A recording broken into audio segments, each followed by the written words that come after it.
다리오 왕 2년에 학개 선지자의 말씀이 4차례 임하였습니다. 학개에게 임하였습니다. 학개는 하나님의 말씀을 들어서 백성들에게 4번 선포하였는데 그 날짜가 다 기록되어 있습니다. 그래서 학개를 구분할 때 그 날짜별로 대체로 그렇게 구분을 하죠. 다리오 왕 모두 2년에 있었던 일인데 6월 1일, 7월 21일, 9월 24일, 9월 24일에 2번 하나님의 말씀이 임하게 됩니다. 그것이 바로 오늘의 말씀입니다. 하나님께서 학개를 통하여 백성들에게 질문을 합니다. 사람이 옷자락에 거룩한 고기를 쌌는데 그 거룩한 고기를 싼 옷자락이 다른 음식물에 닿게 되면, 국이나 포도주나 기름이나 다른 음식물에 닿게 되면 그 닿은 음식물이 거룩한 음식이 되겠는가, 성물이 되겠는가 질문하였습니다. 그러니까 거룩한 고기, 하나님 앞에 바쳐졌던 그 거룩한 고기를 싼 옷자락이 다른 것에 닿으면 그 거룩함이 전염이 되겠는가 하는 말입니다. 그 거룩함이 다른 것에게도 영향을 미치겠는가? 그렇지 않다는 것입니다. 거룩한 것이 다른 물건에 닿았다고 해서 그 물건이 또 거룩하게 되는 것은 아니라는 것입니다. 이번에는 반대로 사람이 시체를 만져서 부정하게 되었을 때, 민수기에는 사람이 시체를 만지면 죽은 것을 만지게 되면 부정하게 되죠. 그 부정한 사람이 다른 물건을 만졌을 때 그러면 그 물건도 똑같이 부정하게 되겠느냐 질문을 하였습니다. 그랬더니 백성들이 그러하다, 제사장들이 그러하다라고 이야기합니다. 부정은 전염됩니다. 거룩은 전염되지 않습니다. 부정의 힘이 훨씬 더 강하다는 것을 보여주게 됩니다. 우리가 예전에 코로나 시대를 겪으면서 코로나 환자들을 격리하고 그들과 접촉하지 않으려고 사회적 거리를 두고 서로 마스크를 끼고 그랬던 것을 우리가 기억하게 됩니다. 코로나 환자와 건강한 사람이 서로 접촉하게 되면 코로나 환자가 건강하게 되는 것이 아닙니다. 오히려 건강한 사람이 감염이 되어서 환자가 되는 것이죠. 그것이 가장 일반적인 원칙입니다. 하나님께서 왜 이런 질문을 하시는가 하면 이 백성들이 지금 그렇다 하는 것입니다. 이 백성들이 부정하게 되었기 때문에 이 백성들이 만지는 모든 것도 부정하고 하는 모든 것도 부정하고 심지어 그들이 하나님께 드리는 제사와 제물도 부정하다고 이야기하는 것입니다.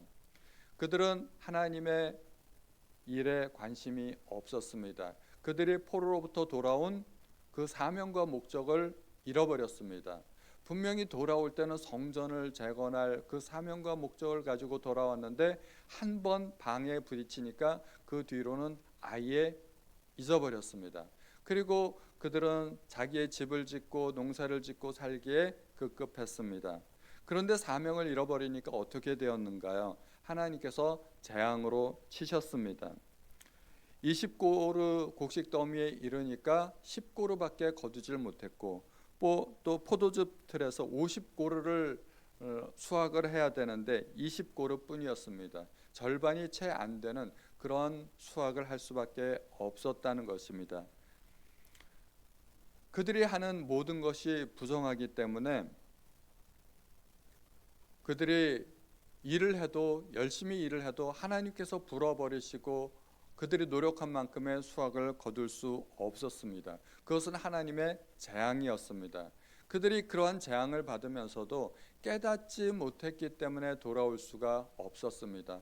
이것이 하나님께서 우리에게 주신 재앙이구나, 내가 하나님께로 돌아가야 되겠구나, 이렇게 생각을 하면 돌아갈 수 있었을 텐데 그들은 깨닫지 못했기 때문에 돌아갈 수 없었습니다.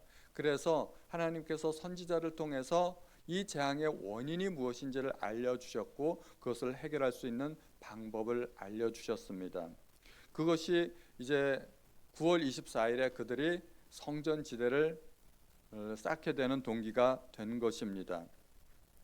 그러나 하나님께서는 이제 19절 후반부에 보면 그러나 오늘부터는 내가 너희에게 복을 주리라 말씀하고 계십니다. 그들이 일한 만큼 심지어 그 일한 것보다 더 많은 수확을 얻게 될 것입니다. 하나님께서 복을 주시기 때문입니다. 하나님께서 복을 주시는 이유는 그들이 성전 지대를 쌓았기 때문인데 그들이 단순히 성전 지대를 쌓았다는 것이 중요한 것이 아니라 성전 지대를 쌓기 시작한 것은 그들의 마음속에 하나님을 다시 기억했다는 것입니다. 그들의 사명을 되찾았다는 것입니다. 그리고 하나님께로 돌아가기 시작했다는 것입니다. 그들의 마음속에 하나님을 다시 모시기 시작했을 때 하나님께서 그들에게 복을 주시기 시작했다는 것입니다. 하나님께서는 9월 24일에 두 번이나 말씀을 주십니다. 이제 그들이 돌이켰기 때문에 하나님께서 하실 일을 알려주십니다.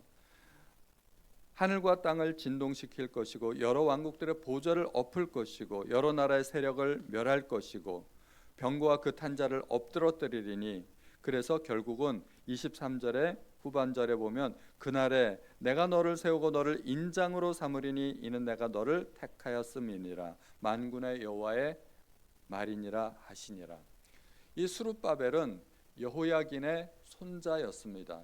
여호야긴은 요시야 왕의 손자이고 또 마지막 두 번째 왕이죠.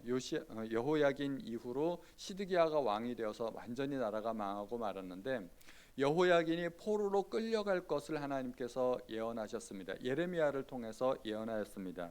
여호야긴에 대해서 이야기하시기를 그가 내 손에 인장반지라 할지라도 내가 빼어버리라, 그가 바벨론의 포로로 끌려가서 돌아오지 못하리라 하나님께서 예언의 말씀을 주셨습니다.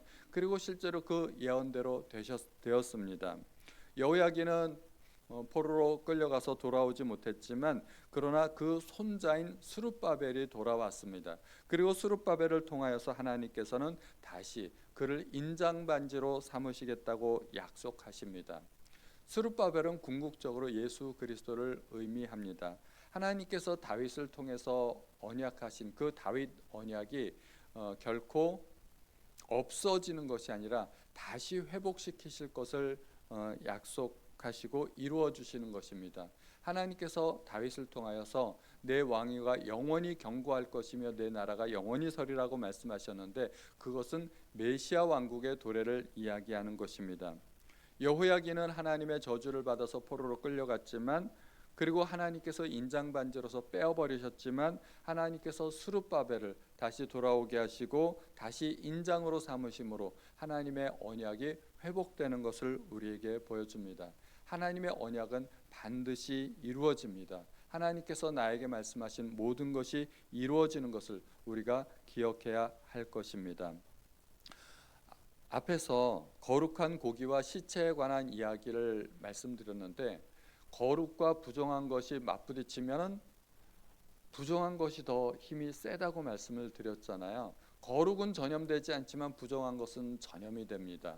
그런데 그것이 일반적인 법칙이라 할지라도 하나님께는 그 법칙이 해당되지 않습니다. 예수님께서 죽은 사람을 3번 살리셨습니다. 나사로를 살리셨죠. 그리고 회당장 야이로의 딸을 살리셨죠. 그리고 나인이란 지방에 가셨을 때 한 과부의 아들을 살리셨습니다. 그 지방의 제자들하고 같이 가셨는데 저쪽에서 한 무리의 상여 그룹이 오는 것을 목격하게 됩니다. 상여 그룹. 그 관이 있었는데 사람들이 관을 메고 오는데 그 관 속에서는 한 과부의 아들이 들어 있었습니다. 과부 그러면은 고대 시대의 사회적 약자입니다. 믿고 의지할 수 있는 사람은 오직 아들밖에 없는데 그 아들이 죽은 것입니다. 그런데 예수님은 가까이 가셔서 어떻게 하셨을까요? 그 관에 손을 대셨습니다. 손을 대시고 청년아 일어나라, 내가 내게 말하노니 일어나라 말씀하셨습니다. 그리고 청년이 일어났습니다. 예수님이 부정하게 되셨을까요? 원래 시체나 관에 손을 대면 부정하게 되는데 예수님은 부정하게 되시지 않으셨습니다. 오히려 시체가 살아났습니다. 예수님을 찾아온 한 나병 환자가 있었습니다. 주여 나를 불쌍히 여기셔서 주께서 원하시면 나를 깨끗하게 하실 수 있나이다. 주님은 그 나병 환자의 몸에 손을 대셨습니다. 내가 원하노니 깨끗하여질지어다. 그러자 그 나병 환자가 깨끗하여졌습니다. 예수님께서 부정하여진 것이 아니라 그 나병 환자가 나았던 것입니다. 하나님께서는 강력한 힘을 우리에게 보여주십니다. 이 세상의 원칙이 아니라 하나님의 그 거룩함의 능력, 생명의 능력, 치유의 능력이 우리에게 임하는 것입니다. 부정한 우리라 할지라도 하나님과 접촉되는 순간 하나님이 부정하게 되는 것은 생각할 수가 없는 것이죠. 하나님의 거룩함과 하나님의 치유의 능력과 그 하나님의 생명의 능력이 우리에게 온다는 것입니다. 그러므로 우리는 어찌하든지 주님과 접촉해야 될 것입니다. 주님과 접촉하려고 노력해야 될 것입니다. 12회를 혈루증으로 앓는 여인이 자기를 드러내지 않으려고 몰래, 사람들 몰래 예수님의 뒤로 가서 예수님의 옷자락을 만졌습니다. 그때부터 이 여인의 혈루 근원이 마르게 되었습니다. 예수님이 부정하게 된 것이 아니라 예수님의 그 거룩한 능력이 이 여인에게 들어온 것입니다.